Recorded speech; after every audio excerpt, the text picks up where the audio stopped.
Alright, now we are in the kitchen getting ready to cook up our octopus. It's just off camera here in a cooler. I'm going to start off by getting a pot of water onto the stove top to boil, because we're going to boil it for about 40 minutes before preparing this dish. And once we get the pot on, I'm going to get started on the actual processing. I'll include a little timestamp if you want to skip ahead to the part where I finish the processing, because I am going to be, gutting it, cleaning it, and then we'll go ahead and get started on the cooking of it. So I'm going to start the cleaning here with a typical boning knife. This octopus was given to me by some fishermen who are out on the dock. So typically what you want to do is start by removing the eyes. So you're going to start cutting behind the eyes here on either side. And this is just a standard boning knife that I'm using here. So you pull the eyes off like that. Inside of the cavity here you're going to find some guts, as you would typically expect. So we're just going to get in there in just a second and remove them. But before we do that, I'm going to take a second here to go into this part here and remove the beak, which maybe I already removed. All right, I guess, oh yeah, the beak came out with the eyes. Okay, that explains that. So we're going to go ahead and get into this head cavity here, pulling out any of the guts that we do not want. And then there's your ink sac right there, just exploded on me. That's lovely. So basically what I'm going to do is just turn this headpiece inside out and then remove the guts from here.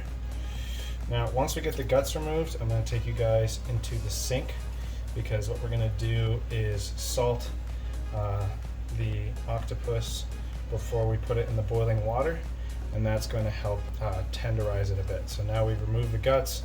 Yes, my hands are covered in ink, but don't worry, that's going to wash off in just a second here. So I'll see you in the sink in 1 second. Okay, so now we are in the sink. I have the octopus here.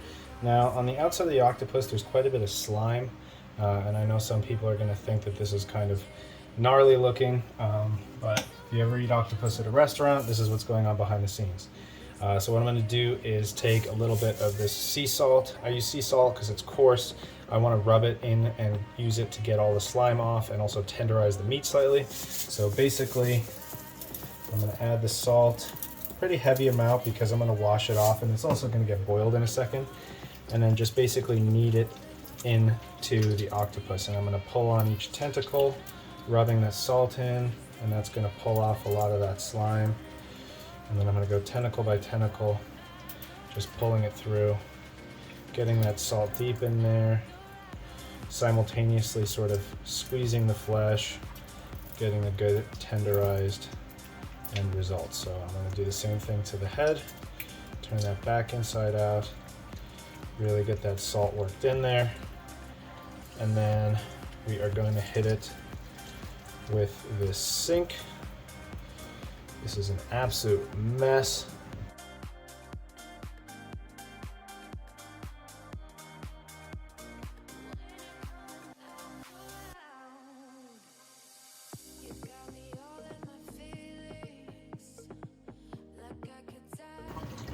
Okay, and here we have our end result. Not slimy, perfectly soft octopus. Now we're going to take this and it's going to go into the boiling water.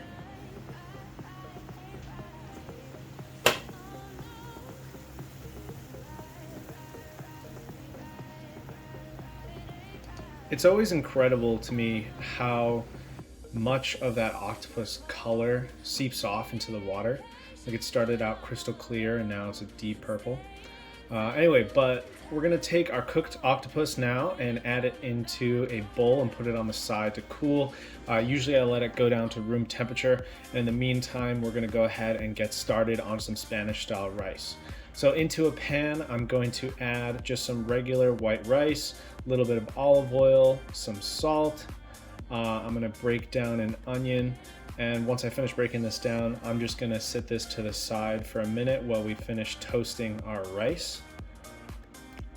Now, as the rice cooks along, you wanna see it develop a nice, deeper brown color.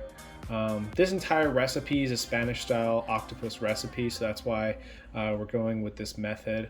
I'm gonna add some of this seasoning packet along with some onions that we just chopped up there, some garlic powder, and also we're gonna give that a little bit of a mix here. Little flip, little chefing action. Sorry, I didn't need to show off there, but you know, it's just what I do. As a special request from my girlfriend Zoe, we added some pineapple to the rice, and then we're gonna go ahead and put this in a pot to boil for about 10 to 15 minutes. So we're gonna add some water and let that simmer on low heat on the side. In the meantime, we're gonna go ahead and get our jammy onions set up. The recipe I'm using calls for white wine. I was not going to use white wine for this recipe. I actually use some of my homemade peach mead, which has a very similar flavor to white wine. It's basically you just want that acid taste in lieu of like a vinegar or lime. Let that all simmer on the side with some garlic. Now here we're breaking down the octopus. I just like to break it down by the individual tentacle, just piece by piece here. We're gonna go ahead and put this on a pan in a second to give it an additional char, but letting it cool to room temperature allows it to be a little bit more easy to handle. And if you're wondering why we do that pre-boil, it's also why we did the salting in the beginning. It's just to tenderize it, because octopus, similar to squid, but I'd say a little bit more so, is a tougher meat. So adding those couple of extra tenderizing steps really makes a difference. So here we're gonna add the octopus to the pan. Just listen to that sizzle.